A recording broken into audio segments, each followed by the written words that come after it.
A land without a nation for a nation without a land is how British figures repeatedly referred to Palestine, dating back to Sir Shaftesbury and Arthur Balfour. Short after Mahmoud Abbas took the floor of the United Nations General Assembly, addressing the annual meeting in New York, for the first time in the history of Britain, the Parliament acknowledged the state of Palestine.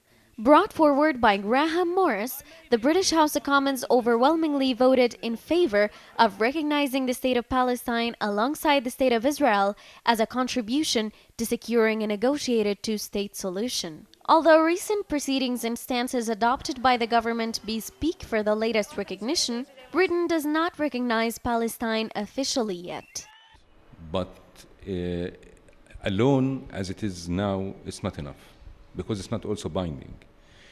If the British government at the end will answer to the parliament and recognize the Palestinian state on the 67 borders, in this current situation where we are living in a massive attack by Israel, which they are now almost Bentonizing the West Bank. They are trying to force the one-side solution with what's so-called the disengagement plan.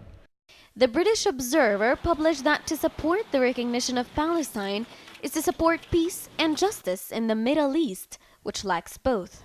Predictably, Israel deemed this decision as an obstacle of peace, while Palestinians diverged from rejoicing to criticizing the motion as it gives legitimacy for Israel and denies Palestinians the right of returning to their 1948 occupied lands, while others rejected this vote as it comes along military collaboration with Israel. Unfortunately, there is no practical steps that will be built on this decision. But it is a very strong political message to the occupation that there is an international depression, at least, from what is really happening on the ground in this area. There have been admonitions that after Britain's House of Commons vote, it is no longer wise for Israel to ignore what national momentum Palestinians' request for an internationally recognized state has achieved.